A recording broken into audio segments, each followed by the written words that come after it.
Outremernews.fr, le site de l'actualité Outre-mer, 24 heures sur 24 et 7 jours sur 7.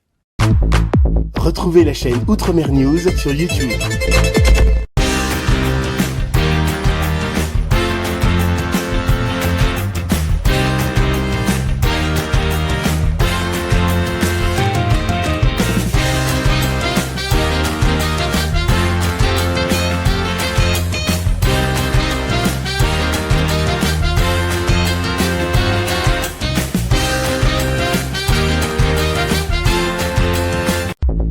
Martinique Actualité. 2 garçons de 1 à 4 ans ont été tués par leur mère qui a utilisé un coutelas pour les décapiter. Les faits se sont produits à Sainte-Rose hier mardi vers 3 heures du matin. La mère, placée dans un premier temps en garde à vue, a été ensuite internée dans un hôpital psychiatrique.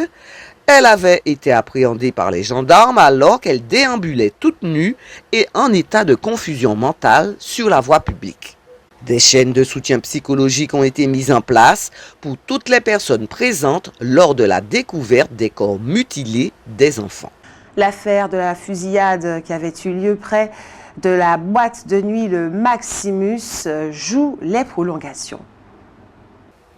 Cédric Chaillot, l'auteur principal des faits, qui avait coûté la vie à Daniel Duville, avait été condamné en 2022 à 20 ans de prison pour violence avec arme, ayant entraîné la mort sans intention de la donner. Il avait fait appel et c'est cet appel qui est examiné depuis hier mardi 5 novembre 2024. Le procès est prévu pour durer jusqu'à vendredi. Cédric Chaillot a changé d'avocat. Après Maître Arneton, l'accusé est désormais défendu par Maître Serge Monet, avocat au barreau de Paris. Suite au drame survenu dimanche soir à la ZAC de Rivière-Roche à Fort-de-France, 2 morts, 4 blessés, une famille décimée dans son appartement. Les députés Marcelin Nadeau et Béatrice Bellé, tout comme le maire de Fort-de-France, Didier Laguerre, ont tenu à réagir. Marcelin Nadeau y voit une énième tragédie qui rappelle l'urgence d'agir contre la prolifération des armes sur notre territoire et leur facilité de circulation. Béatrice Bellet, elle, insiste sur l'engagement de l'État dans la protection de la population et le maintien de la sécurité. L'État, en tant que dépositaire de la force publique, est le garant de la paix sociale. Mettez les moyens nécessaires pour pourchasser les malfrats armés, les violents, les trafiquants, indique-t-elle. Pour sa part, Didier Laguerre a exprimé ses plus sincères condoléances aux familles et aux proches des victimes et a condamné cet acte odieux qui choque la Martinique. Il a indiqué également qu'une cellule d'urgence médico-psychologique a été mise en place avec l'aide du SAMU afin d'apporter un accompagnement aux familles endeuillées ainsi qu'à l'ensemble des habitants du quartier qui pourraient en ressentir le besoin. La cellule est située à la résidence Les Arcades de Rivière-Roche. Concernant l'enquête, elle a permis l'interpellation de 2 individus arrêtés dans une commune du Sud. Parmi eux, le principal suspect de la fusillade, un mineur déjà connu des services de police dans plusieurs dossiers, notamment des affaires de vol à main armée et usage d'armes à feu. Il était recherché depuis plusieurs semaines. À l'arrivée des policiers, au moment où le raid a pénétré dans la maison où il se trouvait, l'individu a tenté de prendre la fuite en sautant par la fenêtre, mais a été intercepté à l'extérieur par les policiers. Une arme a été retrouvée sur place. Des investigations vont être menées pour savoir si elle peut être en lien avec la tuerie de la ZAC de Rivière-Roche. Pour rappel, 2 personnes de 15 et 18 ans ont été tuées et 3 enfants grièvement blessés par balle. La 3e édition de la Femme Flamme, cette course caricative organisée depuis 3 années à Marigot par le club Manicou Organisation au profit de la Ligue contre le cancer de Martinique, se tiendra finalement ce dimanche 10 novembre. Tributaire de l'arrêté préfectoral publié en octobre dernier, la manifestation avait dû être reportée. Le départ, c'est à 7 h à la baie Fond-d'Or. À noter également que la rando créole fait escale à Marigot, mâcher, matcher, manger pour une découverte pas comme les autres de notre territoire. Cette action initiée par l'Office de tourisme communautaire Pays Nord Martinique se tiendra au Marigot le dimanche 17 novembre 2024. Dans un communiqué qui nous a fait parvenir, le Comité citoyen du Sud de la Martinique, CCSM, explique sa désapprobation concernant la mise à zéro de l'octroi de mer adopté par une grande majorité de l'Assemblée. C'est le thème de la rencontre qui a eu lieu cet après-midi, mercredi, avec les maires de différentes communes à la mairie du Lamentin. Cependant, d'autres points ont été abordés, l'analyse de la situation actuelle, des propositions d'actions concrètes pour le développement de l'agriculture et la sauvegarde de la petite pêche côtière. Sur le plan social, il a été question d'une meilleure prise en charge de nos aînés et de soutien efficace aux projets des jeunes. Bien entendu, le Comité citoyen du Sud a abordé le thème de la gestion de l'eau potable et de l'assainissement. C'est un de ses principaux chevaux de bataille. Serge Letchimy, le président du conseil exécutif de la collectivité territoriale de Martinique, a fait de la lutte contre la drogue en Martinique une de ses priorités. Il affirme avoir conscience que notre pays est devenu une plaque tournante du trafic de drogue dans cette partie du monde. De la drogue à destination des États-Unis et de l'Europe, c'est ce que démontrent les tonnes de drogue saisies à proximité de nos côtes.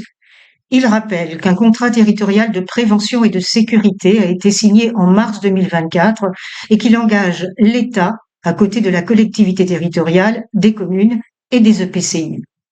Il rappelle également la nomination d'un magistrat chargé de la coopération judiciaire avec des pays comme le Venezuela et Sainte-Lucie, ainsi que la mise en place d'activités pour la jeunesse telles que l'opération Ville, Vie, Vacances et l'école de la troisième chance pour la réinsertion des anciens détenus.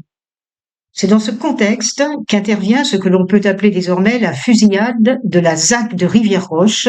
Un homme pénètre dans un appartement et tire sans discernement sur ses occupants. 2 morts, 4 blessés graves. L'enquête n'a pas encore déterminé les raisons de ce drame, de cette exécution collective, mais on peut imaginer que la drogue y est mêlée.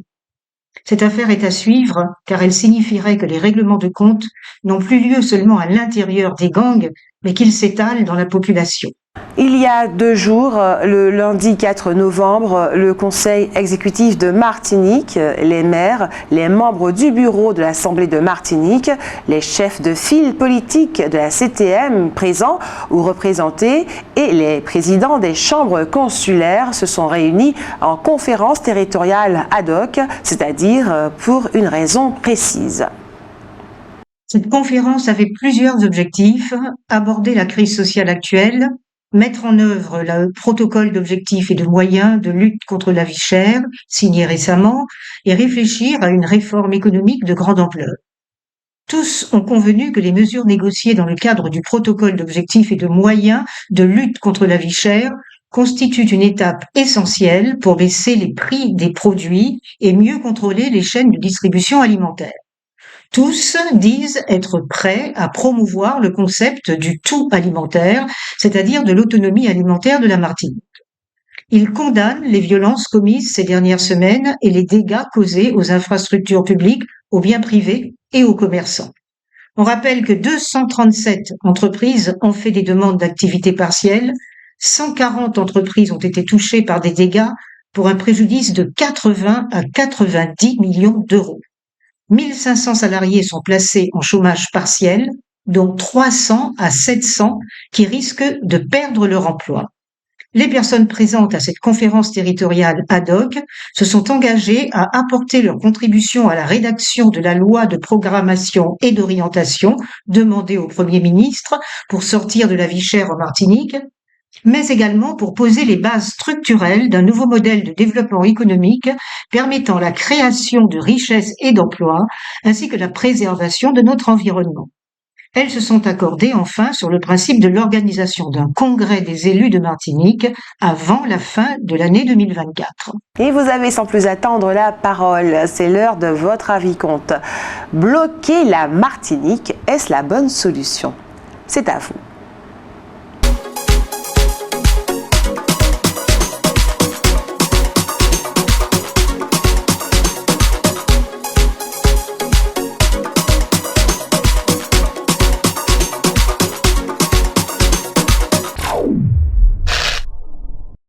Bloquer la Martinique, est-ce la bonne solution? Pas forcément. Non. Je pense qu'il y a d'autres solutions.